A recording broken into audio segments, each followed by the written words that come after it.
Chapter 47. Joseph went and told Pharaoh, My father and brothers, with their flocks and herds and everything they own, have come from the land of Canaan and are now in Goshen. He chose 5 of his brothers and presented them before Pharaoh. Pharaoh asked the brothers, What is your occupation? Your servants are shepherds, They replied to Pharaoh. just as our fathers were. They also said to him, We have come to live here a while, because the famine is severe in Canaan, and your servants' flocks have no pasture. So now, please let your servants settle in Goshen. Pharaoh said to Joseph, Your father and your brothers have come to you, and the land of Egypt is before you. Settle your father and your brothers in the best part of the land.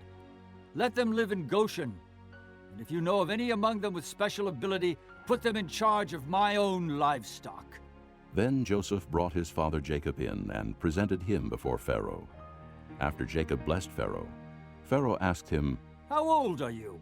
and Jacob said to Pharaoh, The years of my pilgrimage are 130.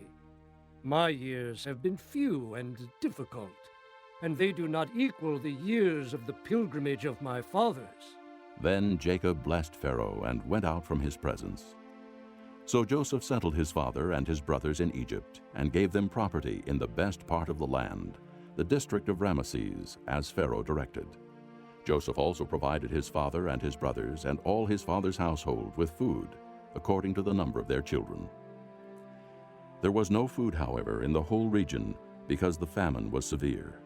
Both Egypt and Canaan wasted away because of the famine. Joseph collected all the money that was to be found in Egypt and Canaan in payment for the grain they were buying, and he brought it to Pharaoh's palace.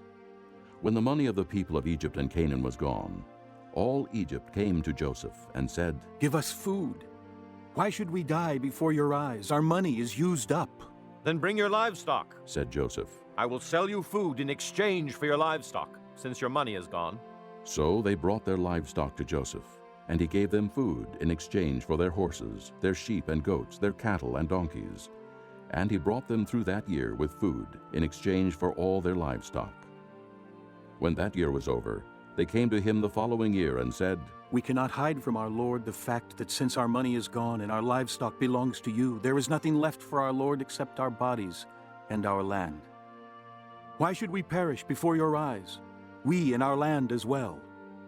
Buy us and our land in exchange for food, and we with our land will be in bondage to Pharaoh. Give us seed so that we may live and not die, and that the land may not become desolate. So Joseph bought all the land in Egypt for Pharaoh. The Egyptians, one and all, sold their fields because the famine was too severe for them. The land became Pharaoh's, and Joseph reduced the people to servitude, from one end of Egypt to the other.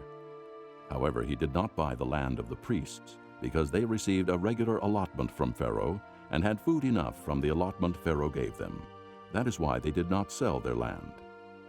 Joseph said to the people, Now that I have bought you and your land today for Pharaoh, here is seed for you so you can plant the ground. But when the crop comes in, give 1/5 of it to Pharaoh. The other 4/5 you may keep as seed for the fields and as food for yourselves and your households and your children. You have saved our lives. they said. May we find favor in the eyes of our Lord. We will be in bondage to Pharaoh.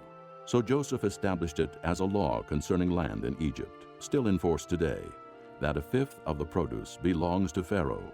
It was only the land of the priests that did not become Pharaoh's. Now the Israelites settled in Egypt, in the region of Goshen.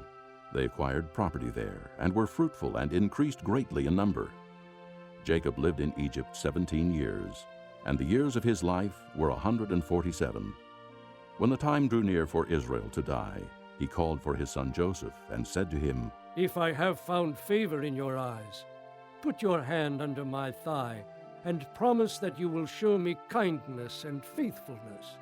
Do not bury me in Egypt, but when I rest with my fathers, carry me out of Egypt and bury me where they are buried. I will do as you say. he said.